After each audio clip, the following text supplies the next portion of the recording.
የዛግሮስ ተራሮች ጫፍ ላይ የሰፈረው የሌሊት ጨለማ በድንገተኛና ምድሩን በሚሰነጥቅ ብርሃን ተገፈፈ። ሰማዩ ተቀደደ፣ ተራራውም ተንቀጠቀጠ። ያ የተፈራው እስራኤል ለዓመታት እንዳይመጣ ስትጸልይበት የነበረው ቅጽበት በ12ቱ ቀናት ጦርነት ሶስተኛው ምሽት ላይ እውን ሆነ። ይህ የሐማስ ሮኬት አልነበረም፣ የሂዝቦላህ ድሮንም አልነበረም። ይህ ከመሬት በታች ካሉ የኢራን ከተሞች በድምፅ ፍጥነት እየተምዘገዘገ የመጣው የሞት መልእክተኛው ሲጅል ነበር። በዚያች ምሽት የቴል አቪቭ ሰማይ በታሪክ አይቶት በማያውቀው የባለስቲክ ሚሳኤል ዱላ ሲደበደብ የብረት ጉልላቱ አቅመ ቢስ ሆኖ ወደ ጎን ተገፍቶም ነበር። ጦርነቱ ከጀመረ 2 ቀናት ባለፉ ጊዜ ነበር እስራኤል በጋዛና በሊባኖስ ላይ የአየር ድብደባዋን አጠናክራ የቀጠለችበት። የዓለም ሚዲያዎች አይናቸውን ወደ መካከለኛው ምስራቅ የጣሉበት ወቅትም ነበር። ነገር ግን በሶስተኛው ቀን ንጋት ላይ የጨዋታው ሕግ ተቀየረ። ከኢራን ምድር የተተኮሰው ሲጅል የተለመደውን የራዳር ማስጠንቀቂያ ጊዜ አሳጠረ። የሚሳኤል እንደ ቀድሞዎቹ የሻሃብ ሚሳኤሎች ፈሳሽ ነዳጅ የሚጠቀም አልነበረም። ጠንካራ ነዳጅ የሚጠቀመው ይህ አውሬ ለመተኮስ ሰዓታትን የሚፈጅ የነዳጅ መሙላት ሂደት ሳያስፈልገው በቅጽበት ከዋሻው ወጥቶ ወደ ጠፈር ተወነጨፈ። የእስራኤል የቅድመ ማስጠንቀቂያ ራዳሮች ቀይ ደወል ሲያሰሙ ሚሳኤሉ ከባቢ አየርን ሰንጥቆ በሰዓት 14000 ኪሎ ሜትር ፍጥነት ወደ ኢላማው እየተምዘገዘገ ነበር። በቴል አቪቭ የሚገኙ የጦር አዛዦች ስክሪኑን ሲመለከቱ ልባቸው በድንጋጤ ቆመ። የሚመጣው አካል ፍጥነትና አቅጣጫ የተለመደው የመጥለፍ ቀመር የማይሰራበት የጊዜን ሕግ የሚጋፋ ክስተት ነበር። ሲጅል ወደ እስራኤል አየር ክልል ሲገባ አሮ 3 የተሰኘው የመከላከያ ስርዓት ሊጠልፈው ሞከረ። የእስራኤል ኩራት የሆነው ይህ የመከላከያ ስርዓት ከባቢ አየር ውጭ የሚመጡ ሚሳኤሎችን ለማደን የተሰራ ነው። ነገር ግን የሲጅል ሚሳኤል ፍጥነት እንዲሁም የመውረድ ኃይል እጅግ አስፈሪ ነው። ሚሳኤሉ ወደ መሬት ሲምዘገዘግ በዙሪያ የሚፈጠረው የሙቀት መጠንና ፍጥነት ለአጥላፊ ሚሳኤሎች ትልቅ ፈተና ሆነ። የመጀመሪያው ሲጅል የአሮ መከላከያን አልፎ በኔጌቭ በረሃ በሚገኘው የዲሞና ኒውክሌር ጣቢያ አቅራቢያ ሳርፍ የተፈጠረው የኬኔቲክ ኃይል ብቻ የመሬት መንቀጥቀጥ ያህል ነበር። ፍንዳታው አይደለም የሚያስፈራው፣ ሚሳኤሉ እስራኤልን በ7 ደቂቃ ውስጥ መድረስ መቻሉና መከላከያውን ሰብሮ መግባቱ ነበር። በዚያች ቅጽበት እስራኤል የገነባችው የደህንነት ግንብ እንደ መስታወት ሲሰባበር ታየ። በ12ቱ ቀናት ጦርነት ውስጥ ሲጅል የኢራን የማሸነፊያ ካርድ ሆነ። ኢራን ይህን ሚሳኤል በተኮሰች ቁጥር በእስራኤል ከተሞች ውስጥ የሚሰማው የሳይረን ድምፅ የተለየ ትርጉም ነበረው። ይህ ወደ መጠለያ የመሮጥ ጉዳይ ብቻ አልነበረም። መጠለያ ውስጥ ያድነን ይሆን የሚል የህልውና ጥያቄ ያዘለ ነው። ሲጅል የተሸከመው ከ700 እስከ 1000 ኪሎ ግራም የሚመዝን የጦር ራስ አንድን ሰፈር ሙሉ በሙሉ የማጥፋት አቅም ነበረው። እስራኤላውያን ከዚህ በፊት ከጋዛ የሚተኮሱ ሮኬቶችን አይረንዶም ሲጠልፍላቸው በሰገነት ላይ ሆነ ይመለከቱ ነበር። የሲጅል ጉዳይ ግን የተለየ ሆነ።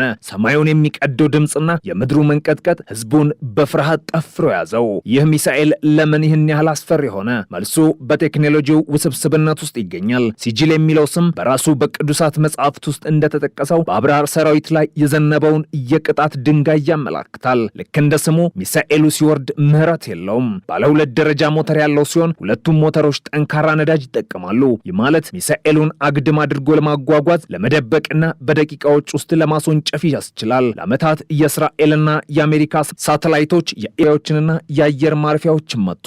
የሲጅል ሚሳኤል ትክክለኛነት በዚህ ጦርነት ተረጋገጠ። ከ2000 ኪሎ ሜትር ርቀት ተነስቶ ኢላማውን በትንሽ ሜትሮች ስህተት ውስጥ መምታቱ የምዕራባውያንን ወታደራዊ ተንታኞች አፍ አስያዘ።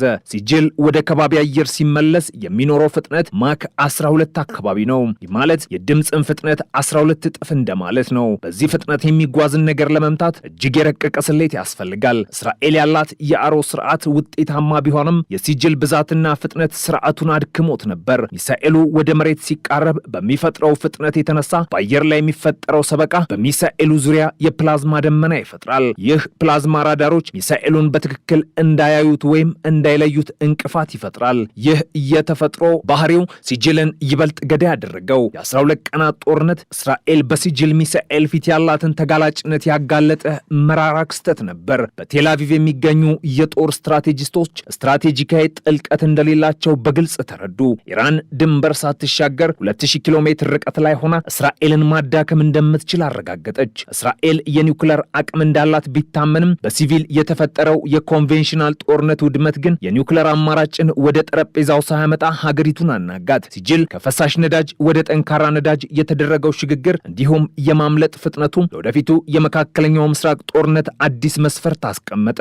ጦርነቱ በ12 ሰባኛው ቀን ሲቆም በቴልአቪቭም ሆነ በቴህራን የተረጋጋው አንድ እውነት ነበር። ሲጅል ተራ ፉከራ ሳይሆን የምድርን አቀማመጥና የኃይል ሚዛኑን መቀየር የሚችል በእስራኤል ህልውና ላይ የተደገነ እውነተኛና አስፈሪ የሞት ጥላ መሆኑን ነው። የእስራኤል ህዝብ ከዚህ በፊት አይቶት የማያውቀውን የፍርሃት አይነት አስተናገደ። አይረንዶም ለአጭር ርቀት ሮኬቶች እንጂ ከግባቢ አየር ውጭ ወጥቶ ለሚመለስ በድምፅ ፍጥነት ለሚምዘገዘግ የባላስቲክ ሚሳኤል መልስ እንዳልሆነ ግልጽ ሆነ። የሚሳኤል እስራኤልን ብቻ ሳይሆን በአካባቢ ያሉትን የአሜሪካ ጦር ሰፈሮችም ጭምር በስጋት ቀለበት ውስጥ አስገብቷል። የሲጅል ሚሳኤል ፕሮጀክት ለኢራን ቀላል አልነበረም። ለዓመታት የተደረገ ምርምር በቢሊዮን ዶላር የሚቆጠር ወጪና የብዙ ሳይንቲስቶች ድካም ውጤት ነው። ኢራን ይህን ሚሳኤል ስትሰራ ዓላማዋ አንድ ነበር፣ እስራኤልን መድረስ። የሚሳኤሉ ርዝመት 18 ሜትር ሲሆን ዲያሜትሩ 1.25 ሜትር ነው። ክብደቱ ሲወነጨፍ 23 ቶን ይደርሳል። የግዙፍ አካል በሰከንዶች ውስጥ ወደ ሰማይ ሲተኮስ የሚያወጣው ጉልበት የምድር ስበትን አሸንፎ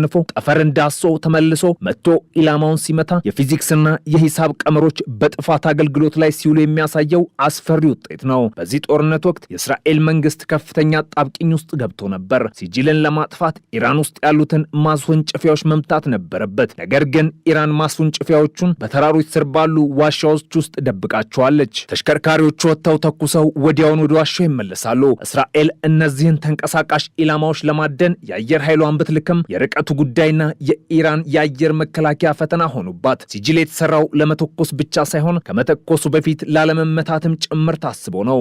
ይህ የመትረፍ ብቃት ለኢራን የረጅም ጊዜ ጦርነት የመምራት አቅም ሰጣት። የሲጅል ጦር ራስ ብቻውን ሌላ ታሪክ ነው። ኢራን ይህንን ሚሳኤል ስትሰራ ወደፊት የኒውክሌር ራስ ሊሸከም በሚችል መልኩ ዲዛይን እንዳደረገችው ይነገራል። በ12ቱ ቀናት ጦርነት ውስጥ የተተኮሱት ሚሳኤሎች መደበኛ ፈንጂ ያዙ ቢሆንም እስራኤልን ያስጨነቃት የወደፊቱ ጣፈንታ ነበር። ዛሬ 700 ኪሎ ግራም ፈንጂ የተሸከመ ሚሳኤል መከላከያውን አልፎ ከገባ ነገ የኒውክሌር ራስ ቢሸከምስ የሚለው ጥያቄ የእስራኤልን የደህንነት ፖሊሲ ከመሰረቱ ያናጋ ጉዳይ ሆነ። ሲጅል ለኢራን የመጨረሻው ዋስትና ነው። እስራኤል የኢራንን የኒውክሌር ጣቢያዎች እንዳታጠቃ ያዛት ዋነኛ ምክንያት የዚህ ሚሳኤል የመልስ ምት ፍርሃት ነው። በዓለም አቀፍ ደረጃ የሲጅል ብቃት ብዙዎችን አስገረመ። ሰሜን ኮሪያና ሩሲያ ለኢራን የቴክኖሎጂ ድጋፍ እንዳደረጉ ቢታመንም ኢራን ራሷን ችላ ይህንን ደረጃ መድረሷ ለምዕራባውያን አስደንጋጭ ነበር። ሲጅል 2 የተሰኘው የተሻሻለው ስሪት የነዳጅ ቅልቅሉና የአየር ላይ መሪ ስርዓቱ ተሻሽሎ ይበልጥ ትክክለኛና ፈጣን ሆኖ ቀርቧል። በጦርነት ወቅት የታየው ይህ የተሻሻለ ብቃት ኢራን በማዕቀብ ውስጥ ሆና ምን ያህል ወታደራዊ አቅሟን እንደገነባች ማሳያ ነው። ጦርነቱ ካበቃም በኋላ እስራኤል የአየር መከላከያ ዶክትሪኗን ለመከለስ ተገደደች። አሮ 4 የተሰኘ አዲስና ይበልጥ ፈጣን አጥላፊ ሚሳኤል ለመስራት ፕሮጀክት ተጀመረ። እንዲሁም ሌዘር ቴክኖሎጂን በመጠቀም ሚሳኤሎችን ለማክሸፍ የሚደረገው ጥረት ተፋጠነ። ይህ ሁሉ የሆነው በሲጅል ምክንያት ነው። አንድ ነጠላ የጦር መሳሪያ የአንድን ቀጠና ያህል ሚዛን እንዴት መቀየር እንደሚችል ሲጅል በግልጽ አሳይቷል። ከኢራን አንጻር ሲጅል የብሔራዊ ኩራት ምልክት ሆነ። በቴህራን አደባባዮች ላይ የሚሳኤሉ ስሞች ተሰቀሉ። እስራኤልን ያንቀጠቀጠው ድንጋይ እየተባለ ተወደሰ። ነገር ግን ይህ ኩራት የህዝቡን የኢኮኖሚ ችግር የፈታ አልነበረም። ሚሳኤሉ ውድ ነው። እያንዳንዱ ሲጅል ሲተኮስ በሚሊዮን የሚቆጠር ዶላር ወደ አየር ይተናል። ይሁን እንጂ ለኢራን አብዮታዊ ዘብ ጠባቂዎች ይህ ወጪ ለህሉና የሚከፈል መስዋዕትነት ነው። ጠላትን ማስፈራራት፣ ጦርነትን ወደ ጠላት ግዛት መውሰድና የማይደፈር መሆን ለነሱ ከዳቦ በላይ ዋጋ አለው። የ12ቱ ቀናት ጦርነት ትውስታም በእስራኤል ህዝብ ልቦና ውስጥ እንደ ጠባሳ ቀርቷል።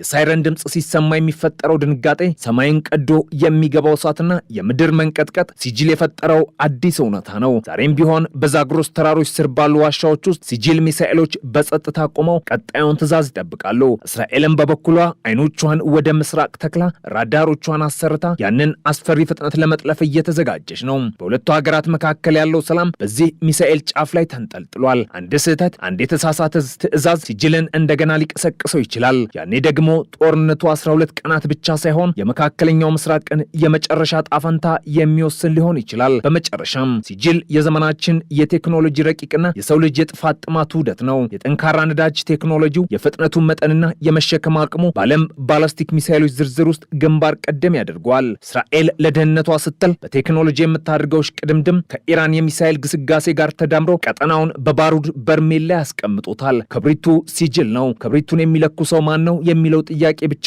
መልስ ያላገኘ፣ ነገር ግን በጊዜ ሂደት የሚታይ አስፈሪ እውነታ ነው። ዓለም ሲጅልን ይፈረዋል። እስራኤል ታውቋለች። ኢራን ደግሞ ትተማመንበታለች። በዚህ ሶስትዮሽ ስሜት ውስጥ የ12ቱ ቀናት ጦርነት ማሳያ ማሳያ ብቻ ነበር። ዋናው ፊልም ገና አልተጀመረም የሚሉ ስጋቶች አሁንም በምድሪቱ ላይ አንዣብባሉ።